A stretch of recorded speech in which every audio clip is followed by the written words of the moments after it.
Hey, what's up? We're Without Pants with another Path of Exile video, and in today's video we're going to talk about blighted maps and how you can run them if you want. Man, I didn't enjoy this one. So we took 50 blighted maps. It was going to be 100, and halfway through I got the big sad. So these are the ones that we did not do. I got another. These are tier 14 blighted maps. So all we did is we get the blighted map. This is a T13 one, just so I can show you. And we chuck on, we chisel it, we alk it. This seems like I could probably run this. And then we're going to go to our blight tab and we're going to anoint it with 3 crimson oils. And the crimson oils, they give you, you can see here, varieties of items contained in 36 blight chests are lucky. So you get 12 lucky chests per crimson oil. We also took some fragments as well, because the fragments, they increase the loot explosion from the pump at the end. So does chiseling and alking. You can also Val these as well. We did not, but anyway, we did 50 tier 14 blighted maps. And the reason for this is that I have this character I have here is kind of set up to be an AFK blight farmer. Now, it's going so-so, I would say, but let's just look at how we run these maps. So we come over straight away to Cassia, we start the map, we start the blight encounter, and then my rings have, now many people in my chat have lots of opinions about which anoints on your rings are the best ones. I personally am a fan of having your meteor towers create burning ground for 3 seconds on hit, and your meteor towers drop an additional meteor, because the meteor towers, they do a lot of, well, the towers do a lot of the work. So I'm not going to be running over to these guys and then killing them. We're just going to be sitting here at the pump. I'm going to go over my build just a little bit, just to show you where what I'm thinking with it. And the reason I wanted to do this, I always wanted to make an AFK blight farmer, and we'll have a look at the results in not too long. I promise it won't be too long. I'm just going to set up a few towers, and then we're going to just default attack the pump so that my minions have this like radius. Oh, can we see it there? No, there's a radius here that if I put my minions here, then they'll just attack that. So my build is minion build, as you can tell. It's carrion golems, zombies, and I've got another stone golem for the regen. For my defenses, I've got, we're in a minus defense map, so I've actually got to be a little bit careful, or minus resistance map rather. We normally have 75 all res, we've got 73 chaos res, we've got 971 life regen, so, and 90% fizz damage reduction, and we get that largely through a +1 minimum endurance charge on our rings and on our amulet. And obviously we have hella auras, so we've got determination, we've got vitality, we've got grace, we've also got these flasks, we've got the piano flasks happening. I'm just going to go and build this because it's a minus maximum resistance map. This could be a little bit dicey, although it is T13, so it's probably not too bad. So yeah, we just set these up and then pretty much wait. I'm going to skip ahead to when we've finished this, but this is pretty much how we ran the setup, and I'll have a look with you at the loot in just a second, so see you in a bit. Okay, and here we are, and we're done with the map, and we just go and loot all this stuff, and I found that, oh, we've got a silver oil, we've got stacked decks. You can generally tell which are the lucky chests, because a regular chest, not a non-lucky one, will just have you know, some oils in it, or maybe some div cards, but then the lucky ones seem to have like stacked decks, or the lucky ones seem to have golden oils. So this, probably not a lucky chest. Maybe, oh, black oil, probably a lucky chest. So this is what the looten looks like, the rootin' tootin' highfalutin looten, and we get a lot of blight ravage maps as well. That's something that you see a lot of in these maps. So let's jump back into our hideout and we'll talk about the loot. Okay, so we're back in hideout and the map's done, we've looted, and let's take a look at the results. So we got a lot of maps, a really high proportion of Val Temple maps. I'm not sure why that is specifically. We got some Conqueror maps, we got some Elder and Shaper Guardian, a few unique maps. I thought it might be respecting my Atlas passives, or my Atlas favorites, but I've got half Atolls and half Misas favorited, and we dropped quite a few Misas and exactly 0 Atolls. So it's not respecting that. I'm not sure what's going on with the number of Misa maps that we got. It's disproportionately large. Who knows? So for the rest of the stuff, we got so much bubblegum currency. Honestly, this strat prints out bubblegum currency like nothing else. And stack decks, it prints out stack decks. There's so many of them. If we go over to the Excellence Next data here, we got 4,747. This does not include a lot of stuff. So things that I didn't include in the results were gems. So there's quite a few gem chests, largely just superior gems. Sometimes you get a level 21. And divination cards. Did not include any of the divination cards, but you get a ton of them from the card ones. This is where you get all the stack deck ones from as well.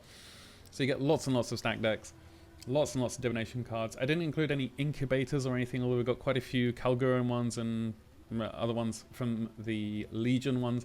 I didn't count any splinters, so we had, I think, half a Chayula Breachstone, most of a Tool Breachstone, some Breachstone stuff, the Legion stuff as well. I didn't include in these splinters as well. We got quite a few of those.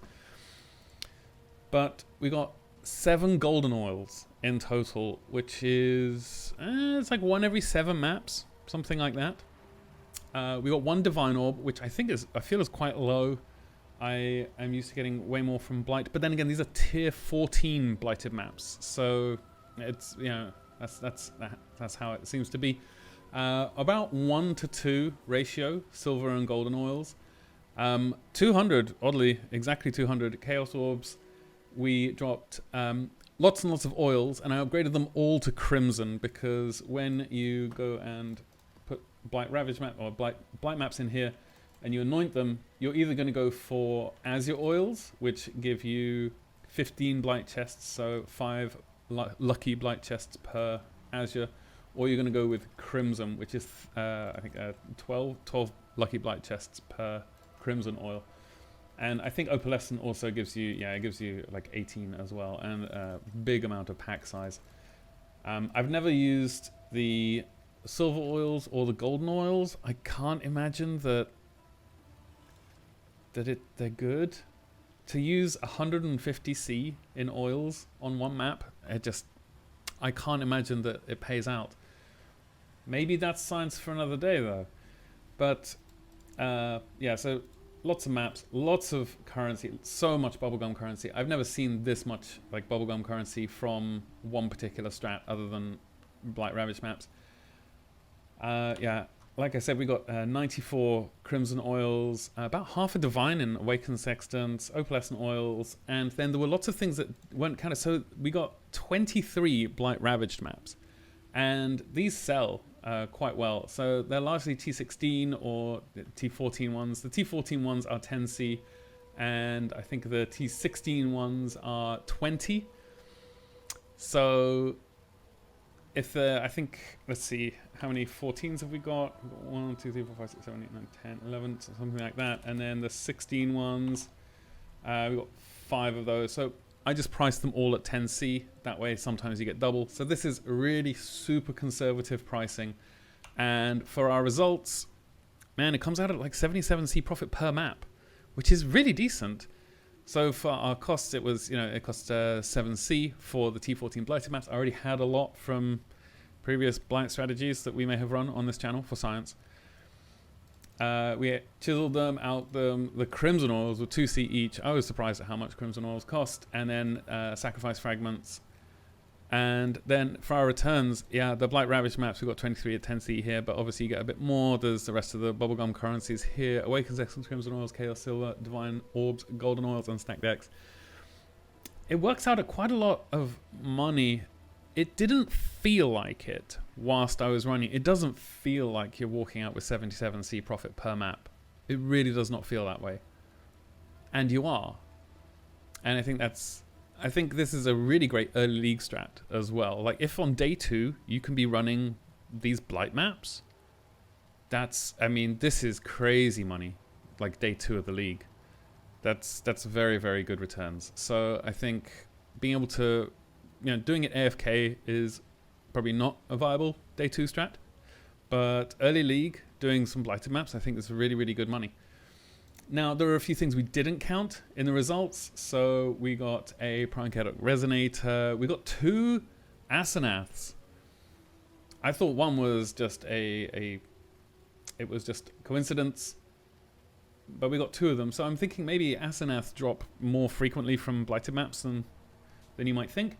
We got 2 Venters. We dropped a Patient card as well, but again, all the cards are not included in the results.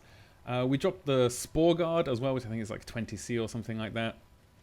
We dropped an Aegis, and obviously I'm not going to include this. This is like 1 to 2 Divines. And we dropped a Calm's Heart as well. That's another 20C. So honestly, this number of, I think these are T1 uniques.